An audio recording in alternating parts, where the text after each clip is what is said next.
नमस्कार. टीईटी परीक्षेसंदर्भात महत्त्वाचे असे अपडेट आहे.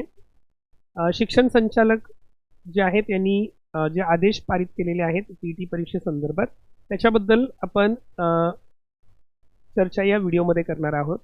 यामध्ये आपण पाहू शकतो की शिक्षण संचालक शरद गोसावी साहेब यांनी सर्व शिक्षणाधिकाऱ्यांना प्रत्येक जिल्हा परिषदेच्या हे पत्र पाठवलेलं आहे आणि या पत्रामधून जो 1 सप्टेंबर 2025चा टीईटी कंपल्सरी करण्याबाबतचा जो सर्वोच्च न्यायालयाचा निर्णय आहे याच्या अनुषंगाने त्याची कार्यवाही करण्यासंदर्भात आवश्यक माहिती जी आहे ही सर्व शिक्षणाधिकाऱ्यांच्याकडून मागवण्यात आलेली आहे.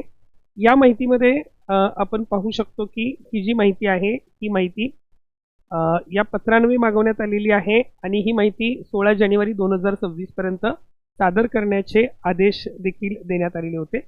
ही माहिती मागवण्याचा हेतू तोच आहे की टीईटी परीक्षेच्या संदर्भात जो सर्वोच्च न्यायालयाचा शासन निर्णय आहे त्याची अंमलबजावणी करण्याचे ध्येय धोरण ठरवण्यासाठी ही माहिती मागवण्यात आलेली आहे.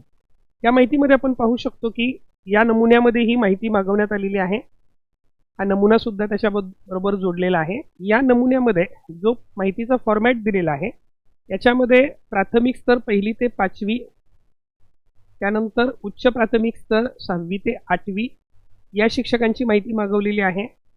त्यामध्ये काही महत्त्वाचे मुद्दे आहेत ते म्हणजे 2011 पूर्वी नियुक्ती झालेले शिक्षक आणि 2011 नंतर नियुक्ती झालेले शिक्षक, 2011 नंतरचे टीईटी उत्तीर्ण आणि टीईटीमधून सूट मिळालेले शिक्षक किती आहेत त्यांची संख्या मागवलेली आहे आणि त्याचबरोबर 21 ते 25 वयोगटापासून ते अगदी 60 वर्षावरील शिक्षकापर्यंतचा तपशील जो आहे हा सर्व तपशील या माहितीमध्ये मागवण्यात आलेला आहे.